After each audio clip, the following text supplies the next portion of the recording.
আপোনালোকে জানেনে নিউটন তৰা এটাৰ 1 চামুচৰ ওজন 6 বিলিয়ন টনছ হয়। নিউটন নক্ষত্ৰৰ এটা বহুত সৰু আৰু ঘন তৰা হয়, যিটো প্ৰায় সম্পূৰ্ণভাৱে নিউটনেৰে তৈয়াৰী। এই তৰাটো 11 পৰা 11.5 কিলোমিটাৰ ব্যাসাৰ্ধ এটা সৰু তৰা। এইটো এটা বিশাল নক্ষত্ৰৰ অৱশিষ্ট, যিটো এটা ছুপাৰনোভা হিচাপে বিস্ফোৰিত হৈছিল।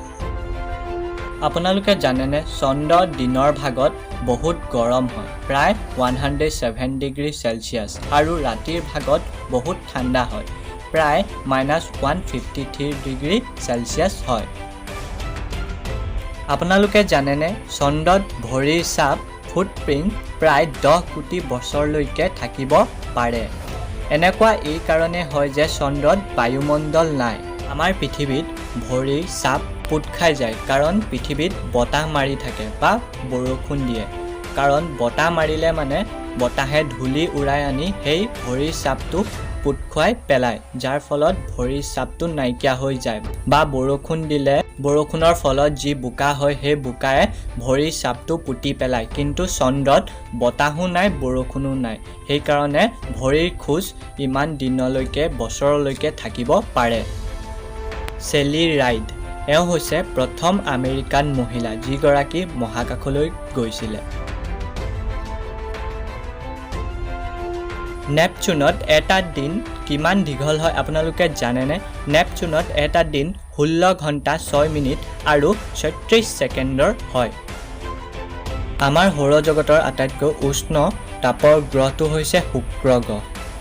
সৌৰজগতৰ আটাইতকৈ উষ্ণ তাপৰ গ্ৰহ। ইয়াৰ তাপমাত্ৰা প্ৰায় 450 ডিগ্ৰী চেলচিয়াছ। আৰু এটা কথা আছে যে শুক্ৰ সূৰ্যৰ একেবাৰে কাষৰ গ্ৰহ নহয়। সূৰ্যৰ একেবাৰে কাষৰ গ্ৰহটো হ'ল বুধ গ্ৰহ। কিন্তু বুধ গ্ৰহ ইমান গৰম নহয়, কাৰণ বুধ গ্ৰহত তাপমাত্ৰা নিয়ন্ত্ৰণ কৰিব পৰা বায়ুমণ্ডল নাই, যাৰ বাবে ইয়াৰ তাপমাত্ৰা উঠানমা হৈ থাকে। আপোনালোকে জানেনে এটা নিউটন তৰা 1 ছেকেণ্ডত 600 বাৰ ঘূৰিব পাৰে। নাছাৰ স্পেচ শ্বুট, এনেকুৱা এযোৰ শ্বুটৰ দাম কিমান হ'ব পাৰে বাৰু আপোনালোকে ভাবিছেনে? এযোৰ সম্পূৰ্ণ নাছা স্পেচ শ্বুটৰ দাম $1,20,00,000 হয়। যদিও সম্পূৰ্ণ শ্বুটযোৰৰ দাম $12 মিলিয়ন হয়, ইয়াৰে 70% সেই শ্বুটযোৰৰ বেকপেক আৰু কণ্ট্ৰল মডিউলৰ কাৰণে হয়। আপোনালোকে জানেনে একেই ধৰণৰ ধাতুৰ দুটা টুকুৰা মহাকাশত যদি স্পৰ্শ কৰে তেনেহ'লে ধাতুৰ টুকুৰা দুটা স্থায়ীভাৱে লাগি ধৰিব। ইয়াক পল ৱেল্ডিং বুলি কোৱা হয়। আৰু এনেকুৱা এই কাৰণেই হয় কাৰণ ধাতু টুকুৰা দুটাৰ পৰমাণুবিলাকে এইটো গম নাপায় যে তাহাঁতি বেলেগ বেলেগ হয়। কিন্তু পৃথিৱীত এনেকুৱা নহয়। পৃথিৱীত ধাতুৰ টুকুৰাকেইটাৰ মাজত বতাহ আৰু পানী লগাৰ ফলত পৃথিৱীত এনেকুৱা ঘটনা দেখিবলৈ পোৱা নাযায়।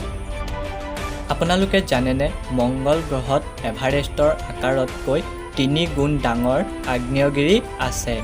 এই আগ্নেয়গিৰিটোৰ প্ৰস্থ হৈছে 600 কিলোমিটাৰ আৰু উচ্চতা হৈছে 21 কিলোমিটাৰ। এই আগ্নেয়গিৰিটোৰ নাম ৰখা হৈছে অলিম্পাছ মন্স।